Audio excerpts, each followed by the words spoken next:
Tuolla Lontoossa Jennin mä kohtasin. Halo Vepi, ho. Hän on neitosten joukossa kaunihin. Halo Vepi, ho. Suukon kirsikka silmät niin musta. Another adventure of Gloucester Bookies, where we come together to discuss about books, writing books, reading books, giving away books, doing whatever we do with books. Joining me today are a special guest. I'll introduce her first. She'll speak first. Laura Ventimiglia, who is the executive director of Gloucester 400. I'll explain why she's here today, special guest. But my regular panelists on the far right, not usually on the far right, but today he is, Professor of History Raymond Hildenen, and in between us here, right? The rose between the thorns. The rose between two thorns. Sharon Love Cook, who is the author in her own right of the Granite Cove Mysteries. And come for the chowder, stay for the murder. Hey, she's got it. That's the slogan, I tell you. You can find it on Amazon, I believe. Go. Anyway, and I myself, if I didn't introduce myself, I'm Wayne Soiney. Reason again, Laura is here kindly with this. I'm going to sign a document here, live on 5. It's going to be my donation to Gloucester 400 for the many activities that you'll momentarily describe. And as I read this contract, it's perfectly acceptable to me. I'm going to sign my name. Mm-hmm. Do you want to read the contract, Wayne? No, I don't think so. I was going to say, okay. So we know what you're signing. Now I have donated my recent historical novel to the activities of Gloucester 400, and already, it's not yet, you'll have to check your Amazon, see if it's on Amazon yet for sale by the time we get this on the air. But momentarily, right now, I can show you the cover, which is going to be, it's the book called Ed and Joe. Ed and Joe is about Edward Hopper, the noted American artist, and Josephine Nevison, his wife, not so well known, unfortunately. But the book describes their love affair and their romance on the way to marriage, which occurred in a city you may know, Gloucester, Massachusetts, in 1923, which ties in to the activities and the festivities of the Gloucester 400. The document I just signed to donate this book can be repeated by other authors, people who are out there who want to apply to the committee, artists in other media who want to donate their artworks, people who want to donate money is also welcome. Yeah. And I asked Laura to describe if they were successful in their application, there would be an official anniversary icon. Yeah. In my case, it's an anniversary edition, an icon that would be placed on their artwork, and the committee, I know, would publicize the event. But in the meantime, and I should say this because I want it to be known as well, that Laura is an author, and her document is a historical treasure. Anybody who has immigrant parents, grandparents, especially if they are Italian American, can get a lot out of her book, which is called A Letter to My Children. But meanwhile, as I said, Laura's here to discuss the Gloucester 400, and she'll explain a few details. There's more to come as the year goes on. Wayne, thank you very much. Thank you, first of all, for your generous donation. And actually, I just want to give you credit. This is a little off script. But I want to give Wayne credit for coming up with the idea of an endorsement program for the arts. And with his idea of generously writing a book, a novel, specifically in commemoration of Gloucester 400, and then donating the proceeds to the Gloucester 400 committee. So thank you for that. And it's just ahead, this all is happening just ahead of our detailed launch at the beginning of the year. So look for more information as the new year approaches, or as we begin our new year, because as Wayne mentioned, other authors and artists are welcome to participate in exchange for a donation through the endorsement of the arts program. The author or artist will be able, I'm going to show this again, will be able to use the official Gloucester 400 Anniversary Edition logo. On Wayne's book, this will be placed on the back cover. Also, artists and authors will receive promotional support for the sale of their items or their piece of work, including a link on the Gloucester 400 website to the purchase options. So when Wayne's book is available on Amazon, for example, you could go to the Gloucester 400 website. There'd be a link for that would take you right to the Amazon page where you could purchase it. And then, in addition, or further, perhaps more importantly, the historical significance of Gloucester 400's anniversary is associated with an author's or an artist's piece of work. So again, watch for more information. All of the proceeds that we receive will support the events and activities that are going to happen throughout 2023, and some a little bit forward. We're going to have some events and so forth in 2022 building up to it, but we'll have large events, medium events, small events, a lot of projects. But the main thing to keep in mind is that the majority of the events are free and open to the public. We want to make sure that the entire population of Gloucester and those who visit our city are able to participate. So if you're interested in the endorsement of the arts program, look for more information, or feel free to email me at gloucester400stories@gmail.com.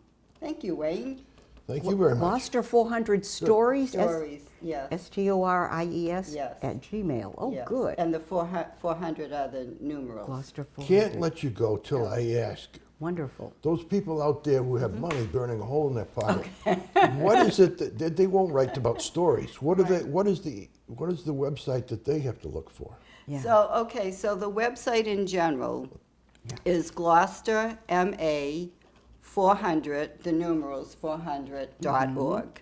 And that website will bring you, that URL will bring you to the Gloucester 400 official website, and on it you'll be able to see, you'll see information about the 400 Stories Project, which is our premier event and program, where people are writing and submitting stories about people of interest to them, ancestors, people they respect or are familiar with, so forth and so on.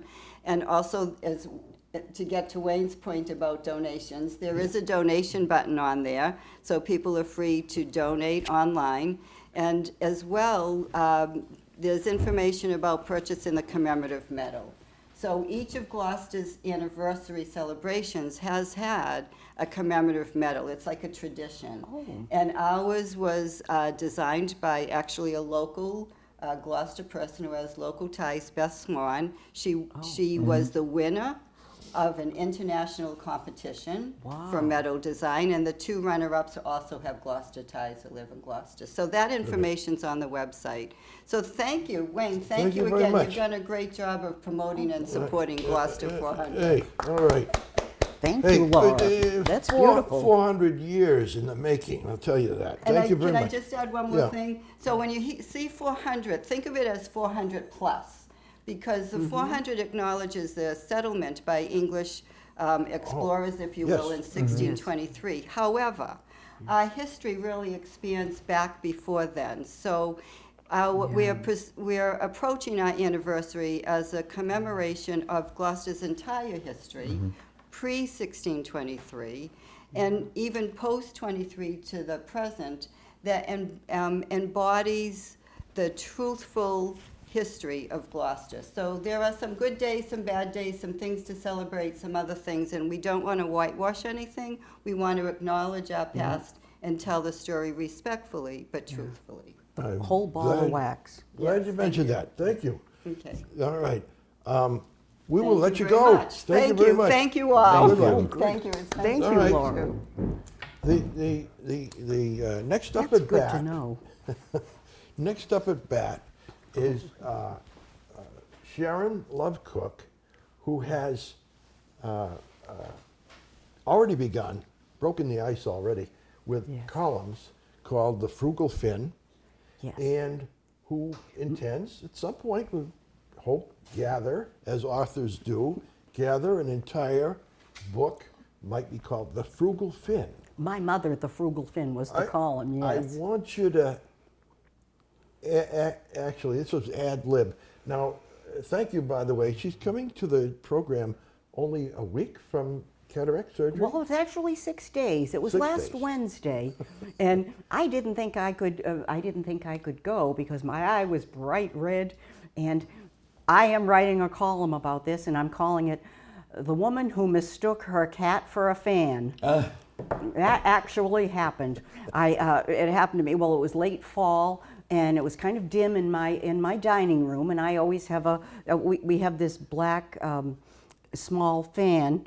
A small black fan on the table, and it was, as I say, it was dim, and I came into the room, and I thought it was my cat, Chiquita, and so I sort of put my hand on her head, and I said, "Kitty, kitty," like that, and her head She was felt hard. sort of metallic. Her head was hard plastic, and I realized it's a fan. It's not my cat, and I thought.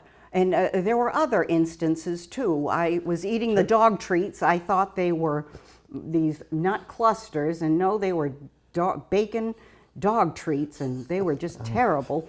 And there were so many things, and I thought, I need help. So I was Sharon, afraid to come here because I thought the lights would be so bright and hot, and I wouldn't, my eyes a little red, wouldn't be able to see. I have that concern also, yeah. Yes. I'm grateful for your mother. As I recall, your mother was the original Frugal Fin. Frugal Fin. Oh my goodness, and she would be very proud of it. She would say, these different acts she did of thrift. Yes. She would say, "I'm just a Frugal Fin." And I did write a column about this that I read on John Ronan's show. Can you give us any hints, ideas, tips on yes. frugal living right now, this session? Yes. Well, I used to scorn, we scorned her tips and hints. And we would say, "No, you're just cheap." I'm sorry, we did. We'd say, "You're not frugal, you're cheap."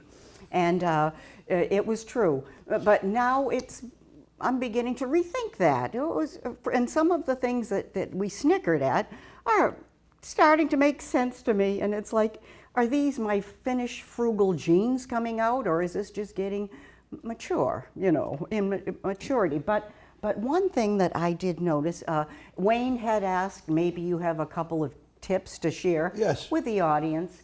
So I thought, well, I'm just a couple of things around the house. I did want to mention that one thing I've always done is this Calgon water softener, and it used to be called Calgon water conditioner, and it has gone up to, well, it's $7 now for this. I don't know, what is that, a pint or whatever. It certainly has gone up, and so one day it was empty, so I didn't know what to do. I put it in my laundry. Well, I put it mostly in the dishwasher. How did you overcome the $7 price? Oh, it was very hard. I mean, I would dilute it. I diluted the product and used a little bit, and it just seemed kind of outrageous. So what I did was I squirted some shampoo into the dishwasher. Okay, you've got your dishes there, and if you're a Frugal Fin, there's no one who can cram as many dishes into a dishwasher as I can. Yeah. Honestly, you can't close it, you can't open it. Everything goes in there. Sometimes hats too, just all goes in there. And so I had no water conditioner, so I took some shampoo and did a few squirts. Not too much, not too much, just a couple of squirts. I squirted on the sponges, That's a health tip. Very Hygiene. Great. yes. Yeah, and throw those in. I squirted them, and the dishes came out better than with the Calgon. I mean, they were clean and shiny. Where do you and get this shampoo? the dollar store, Wayne. There you go. I mean, you don't have to buy avocado oil or any, these expensive designer shampoos. Okay. Anything, the cheapest stuff works best of all. All right. Another tip. Oh. Tell us about soap. Strange that you should ask, Wayne, because I just happen to have a soap dish with me. Why?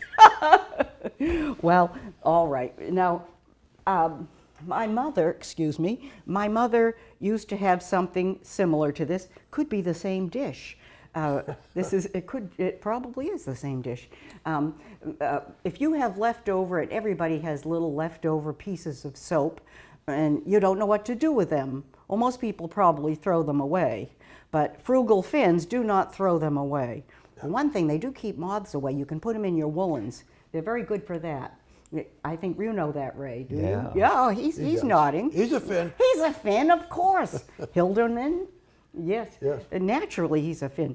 So what you do is you find a little decorative dish or whatever you have and put it by the sink, and you just kind of cram those little the bits of soap in there and just sort of smooth it off, and you use it for your dishes. All right. And young people don't really know what it is, and they'll say, "What's that?" And I used to wonder too, but that's before I became a frugal Finn. Thank you. Oh, all right. I'm going to ask now Professor Raymond Hildenan, retired. What is he made a study of books in Cape Ann, both Gloucester and Rockport, and found if you will, the bestsellers, the ones that most often are requested and taken out of the libraries here. And I'd like you to tell about that, opening as you wish on that subject. Well, thank you, Wayne. And that was a very entertaining piece I have to follow up on, and I'm afraid mine is not going to be quite so humorous. Oh, it will. But I will start by saying I'm toying with some ideas on writing and books. And so I've been asking myself some questions. Why do we read? How do we read? What do you read? And I am starting out by mentioning that what I have is a current list of the 5 bestsellers on Cape Ann, based on what the libraries, Rockport and Gloucester, the Story Free Library, have been circulating, but also our local bookstores. What are the best-selling books in our local bookstores? It will be expanded a bit. I hope to include the Ipswich Library as well. So, but before I begin with those 5 titles, I do have a tie-in with our frugal Finnish topic, and so I was going to tie that in with what actually then is the best-selling book in Finland, and it is currently goes by the title of Matara by Mattias Rikonen, and also it's very interesting that the very economical frugal Finns use a very inexpensive and very, shall I say, green friendly paper when they publish their books, both in hardcover and in paperback. So that's really interesting that perhaps that is part of the Finnish frugality as well. But this book, Matara, which kind of loosely translates as bed springs or bed twigs, perhaps, is actually also a coming-of-age story with a group of Finnish boys who spend a summer together in a summer camp. and they decide to use their imagination, and they create a series of very true to life summer camp experiences, including they invent a very violent game. Also, this summer camp is restricted to boys only, and they really do miss their female companions, and so they invent some female mannequins and have adventures with these female mannequins, and they create some stage productions. So the book is called Ray. Matara by Matthias Rikkonen. Ray, is this in English or in Finnish? It is. There is a translation that is available, but it is not yet published. It is published, of course, in Finland and 19 other countries, but Now, it will be available soon. Having said that, and I know we're going to be pressed for time otherwise, give us the 5 best sellers. Well, before according we to the go don't there, hold us in suspense too much. we have. I did want to mention that the Finnish people, they have more books they publish more books per capita than any other country, it's really interesting. Didn't know that. Did you know that, Wayne? No, it's amazing. In some surveys or polls, they are tied with Iceland in that category. Okay. Excuse me, Ray, Yep. could I ask, what about electronic versus paper? Is there they're probably digital. They're very big on ebooks and Yes, I figured. Of course the United States is also. Yes. But I will thank you for that question, because the list of 5 books that I have, I do not yet have statistics on ebooks. So. Okay, so Wayne would like us to You've got 1 minute to tell us 5 books. I do not have 1 minute. We've got quite a bit of time left. I have to be speaking next. Oh, Go all ahead, right. go ahead. Oh. But you said we were going to go over to an hour. You two take this outside. No. Now let Ray just. Go ahead. Oh, I don't want to tell you how to do your show. Go ahead. Yeah, because Listen to the lady. I've got to be the referee here. All right. so I do have a list of the 5 most popular, most current books that are being read currently on KPN. And number 5 is a fascinating story, which is, the title is How the Word is Passed by Clint Smith. And it is a travelogue, not exactly like John Steinbeck's Pulitzer Prize winning Travels with Charlie, but nonetheless he visits 9 sites in the United States which are associated with how the Black African American story is told throughout history. And some of the sites are Monticello, a New York City burial ground, and the Tulsa June 1st, 1921 riots in which many black people were killed. And so I'll just quickly highlight one fascinating scene is when he visits the Tulsa State the Louisiana State Penitentiary, which goes by the name of Angola. And this is actually a cotton plantation in the past. It was a true cotton plantation. And yet today, to this day, there are correctional inmates who actually pick cotton on this at this site. And it is under the supervision of a warden who rides on horseback. So certainly that is one of the very telling metaphors in this collection of 9 essays. And can I say, Yes. the amazing thing to me, this is in the top 5 books being taken out of the libraries in Cape Ann. Well, it's more based on books being requested at the libraries and which are sold. This also includes actual bestsellers sold at the bookstores on KPN. Oh, you made that survey as well. Okay. Yes. What's number wow. 4? Okay, and number 4 is a similar project, a similar title actually. It is the 1619 Project, which is a new origin story. That's the subtitle, a new origin story.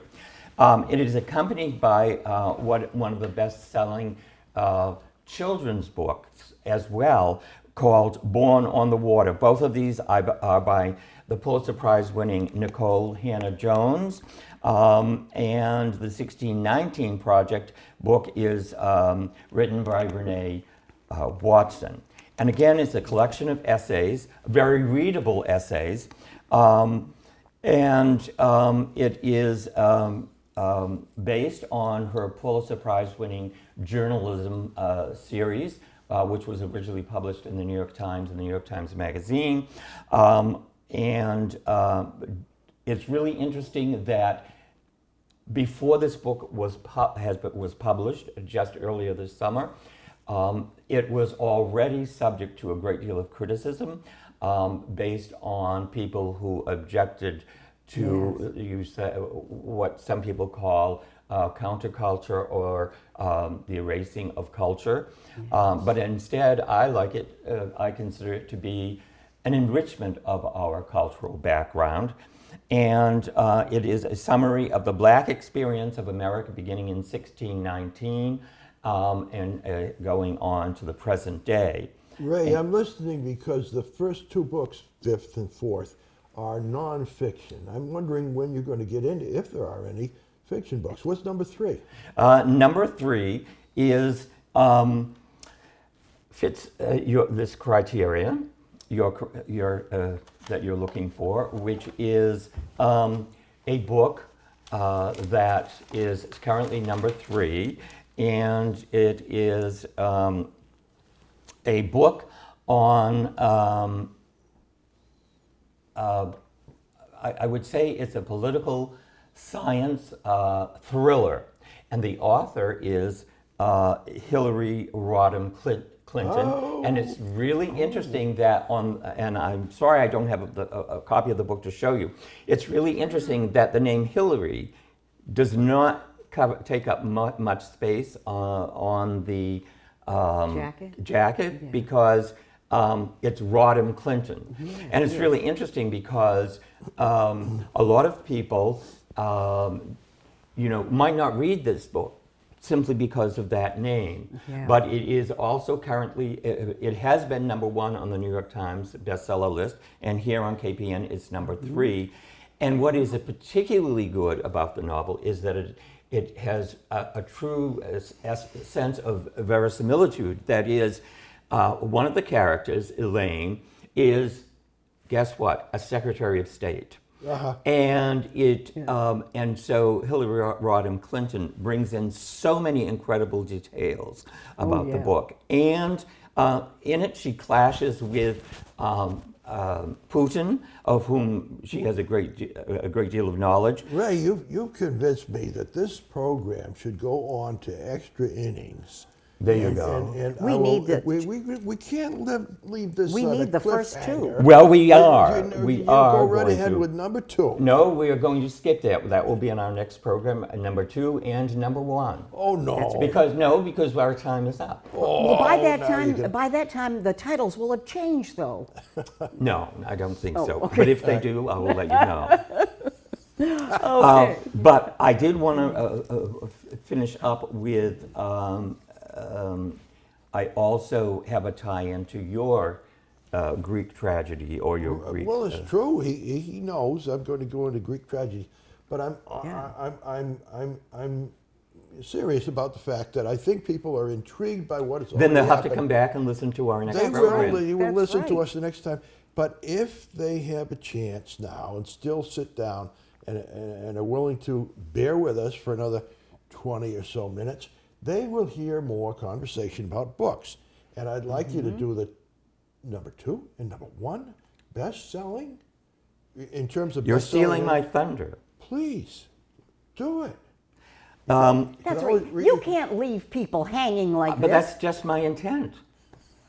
That is I my don't very know. intent. But they won't know. They won't know when the next show will appear. Well, You know, there might that not will be. be It might not listed be in a in- directory. it They will be might not listed know. on- Anyway, We'll all right. let Wayne All right, decide it since would- he's the it head would- honcho. Speaking of tragedies, speaking of tragedies, I have I got a book for you, ladies and gentlemen. I'll tell you, this is a book that could change your life. In reading it, I felt it changed mine, and it's absolutely free.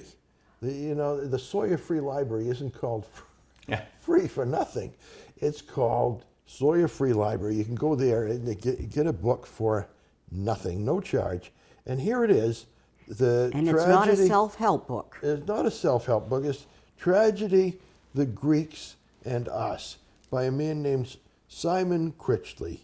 And Simon Critchley has written a book that digests in a very readable way Greek tragedies, of which there are, if you just look to Raymond, who's the polymath among us, how many Greek tragedies have survived? 32. Very good. You win the prize. What do Wow. we have for him, Sharon? A soap dish? Well, not this soap dish. When we return, I'll get another soap dish. This one is an heirloom. Okay. I'm sorry, Ray, but it is a family No, heirloom. that's Might be wonderful. bad luck to give it Okay. away, We'll do but it. I'll get him another one. I just need some old soap. Hey, right now, Well- Tragedy, the Greeks and Us is about the 32 surviving Greek tragedies by the three Greek playwrights who are well known in history. And he starts off by telling us, I think the first page, maybe I'll try to imagine myself into an ability to read here. I Yes. used to be able to read without glasses. Oh. But these days, Yes, it's I was a changed. tiny tot You myself. remember that? Yeah.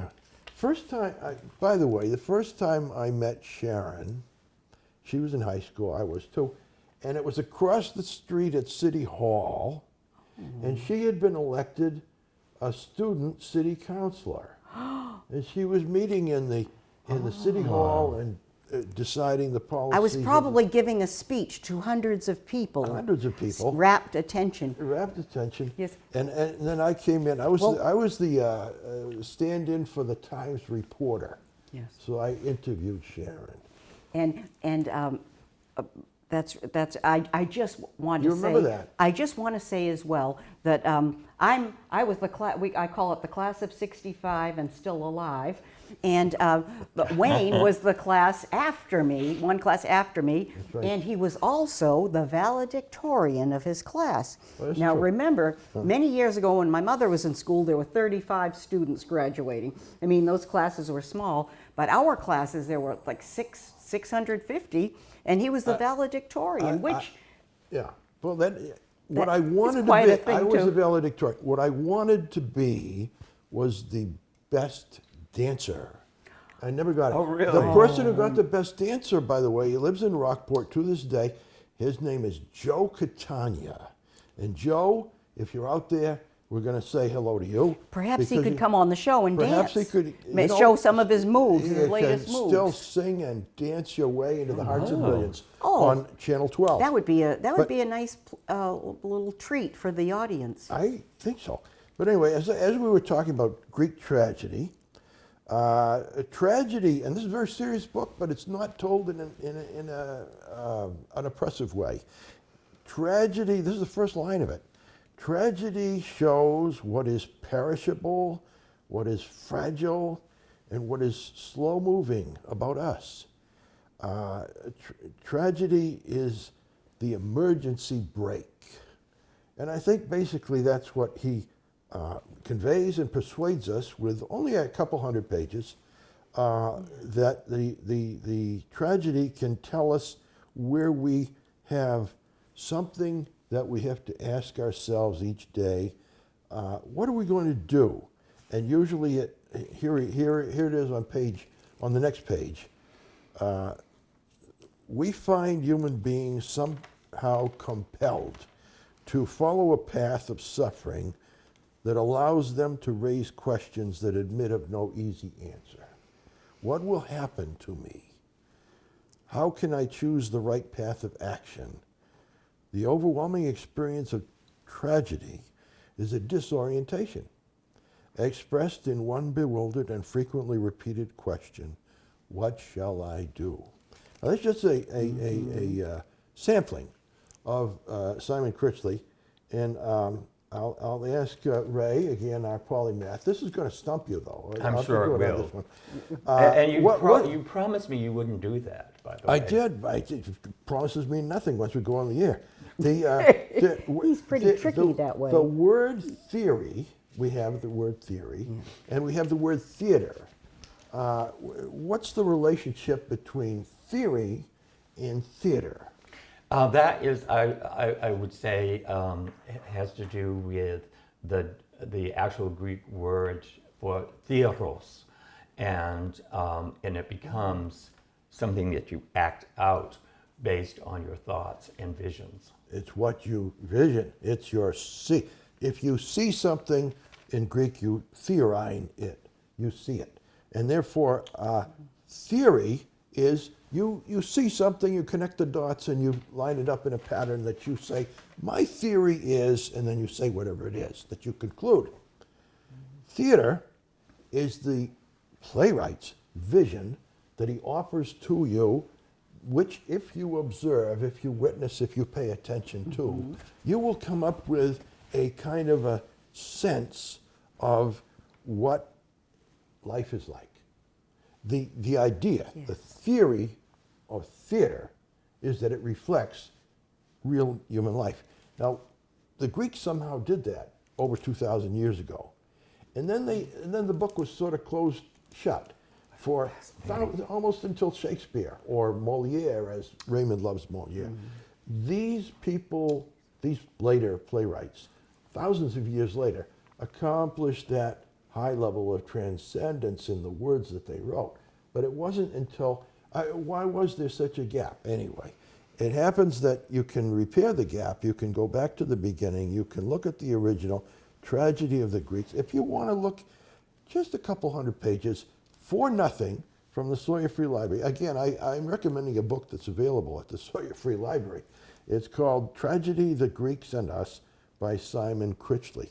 Well, I hope you bring it back quickly, Wayne, because there's going to be a line waiting for it. I would think. And Frugal Fins in the front. They don't pay fine. That's right. Wayne, They're never late. They don't want to pay a fine. Of course, there are no fines anymore, which I think is a mistake. I'm sorry. Well, it's interesting. I will now give you another hint about one of the bestseller books, because it has to do with a long-lost Greek manuscript, which reappears 1,500 years later in Renaissance Europe. And then this text reappears in this book that is currently the #1 bestseller, but I'm not going to tell you the name of it. We got to wait until the next session. Oh. All right. But I should say, I've calculated one year, not recently, what my library card, which is free, you just apply for it. People out there who don't have a library card, don't cheat yourself of one of the great civic experiences of life in Cape Ann. The libraries are terrific. Go get your library card for nothing. You apply for it and you get it. I figured out that in a year I would have, if I had to buy the books that I was taking out for nothing, $500. So I say, with this library card, I save $500. So there's a Frugal Fin tip for you. You can put that in your book too. Well, I don't know. I certainly will. And not only that, lately I've been, well, it started with the COVID, everybody, with staying home and whatnot. And I started getting the DVDs, and I started on Columbo, and then now I'm on Hercule Poirot. And I've just looked at the 30th DVD, and I've run out of them, and I think, what am I going to do now? I'm looking for something else. So it's not just books, it's DVDs. Any movie you want to see, and that is gone, the library will find it for you. So it's a lot. It is a wonderful place to be. Before we go, Raymond, as a career, spent a lot of his time in libraries. Yes. And I'd like you to summarize your experience in terms of, are people using libraries enough or too little, or what is the situation? Well, of course, there have been several different trends, but the most recent has to do with COVID, and there has been an incredible uptick in circulation. Yeah.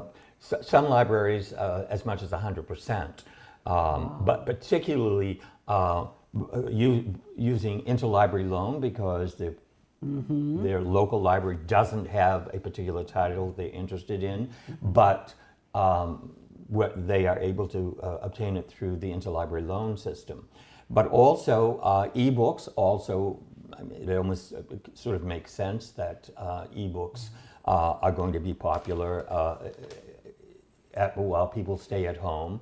But also people have rediscovered the classics, and a title that I mentioned, which has to do with travelogues, Steinbeck's great book on travels with Charlie, is back on some bestseller lists.